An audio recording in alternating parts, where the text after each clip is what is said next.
साथ हैं और हमारे साथ ही रहेंगे। मिल करके इस देश के लिए, संस्कृति के लिए कुछ बड़ा कर करके दिखाएंगे। पिछले दिनों बागेश्वर धाम सरकार स्वामी आचार्य धीरेन्द्र शास्त्री जी उत्तराखंड भ्रमण पर थे। धीरेन्द्र शास्त्री जी ने पहाड़ से एक वीडियो जारी कर इस बात की जानकारी दी थी कि वे उत्तराखंड में हैं और साधु संतों को निमंत्रण देने के साथ ही आशीर्वाद भी लेने आए हैं। उन्होंने कहा कि वे उत्तराखंड के संतों को बागेश्वर धाम में होने वाले आयोजन का आमंत्रण देने आए हैं। संतों को यज्ञ का निमंत्रण देने के लिए वे उत्तराखंड आए। इस बीच धीरेन्द्र शास्त्री जी के हरिद्वार, पतंजलि आश्रम और ऋषिकेश नीलकंठ पहुंचने की भी खबरें सामने आई थी। हमें पता चलता रहता है क्योंकि समाज से, मीडिया से जुड़ा, आप भी जानते हैं कि कोई व्यक्ति एकदम अचानक अदृश्य नहीं होता है, पर उसका कार्य सिर्फ मीडिया नहीं होता है। मीडिया के अतिरिक्त जो हमारे मुख्य दायित्व और कर्तव्य हैं, उन कर्तव्यों का निर्वहन करना वो हमारा असली कर्तव्य है। उसी असली कर्तव्य के लिए भाई हमारे यहाँ पर इस हिमालय क्षेत्र पे अभी हम आए हैं। अब यहाँ से जाएंगे, कर्तव्य का करेंगे। तो बाबा तो यहीं थे, यहीं हैं, यहीं रहेंगे और हमारे साथ हैं और हमारे साथ ही रहेंगे। मिल करके इस देश के लिए, संस्कृति के लिए कुछ बड़ा कर करके दिखाएं।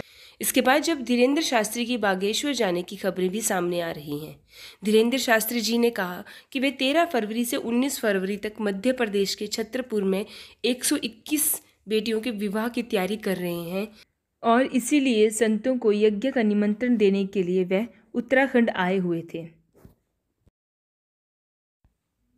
हरिद्वार और ऋषिकेश यात्रा में धीरेन्द्र शास्त्री जी के साथ आचार्य बालकृष्ण भी उनके साथ नजर आए। आचार्य बालकृष्ण जी ने सोशल मीडिया के जरिए जानकारी दी कि लगभग उन्होंने 23 घंटे साथ में बिताए। उन्होंने सोशल मीडिया पर लिखा है कि बागेश्वर धाम सरकार पंडित धीरेन्द्र कृष्ण शास्त्री जी के साथ बिताए कुछ पल यूं भोलेपन से मुस्कुराना तुम्हारा ये बताने के लिए पर्याप्त है कि तुम भोले हो, सहज हो। ये निश्चलता व सहजता ही तुम्हारा आभूषण है। परम श्रद्धेय आचार्य बालकृष्ण जी ने कहा कि मिलने से पहले अविश्वास तो नहीं, पर शंकाओं से रहित भी तो नहीं। हमने अपने अनुज के साथ लगभग 23 घंटे बिताए, जिसमें देखा देश के लिए चिंता करते हुए व समस्याओं का समाधान खोजते हुए युवा मस्तिष्क को, राष्ट्रवाद को लेकर धड़कते एक युवा हृदय को। मुझे गर्व है कि मुझे ऐसा छोटा भाई मिला जो संवेदनशील होने के साथ साथ दैवीय कृपा प्रसाद से भी युक्त है, जो स्वास्थ्य शिक्षा के क्षेत्र में व साधनहीन वंचित जनों के पीड़ा हरण के लिए कार्य करना चाहता है। सदैव अविचलित व अडिग बनो। तुम धीर हो, तुम धीरेन्द्र हो, तुम कृष्ण हो। आचार्य बालकृष्ण जी ने कहा कि मेरी तरह अनेकों भाई तुम्हारे पथ को कंटक विहीन करने के लिए सदैव तत्पर हैं, क्योंकि तुम सनातन के लिए हो, ना कि किसी संप्रदाय के लिए। गौरतलब है कि धीरेन्द्र कृष्ण शास्त्री जी नागपुर जब दिव्य दरबार लगाने गए तो इन पर अंधविश्वास फैलाने का आरोप लगा और ये भी कहा गया कि अपने जो दिव्य दरबार था इन्होंने 2 दिन पहले समाप्त करके ये भाग गए।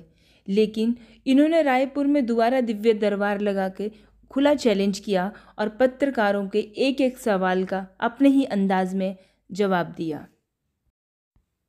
अब देखना ये है कि सत्य मार्ग पर चलने वाले और सनातन धर्म का प्रचार करने वाले स्वामी आचार्य धीरेन्द्र शास्त्री जी को और कितनी चुनौतियों का सामना करना पड़ेगा।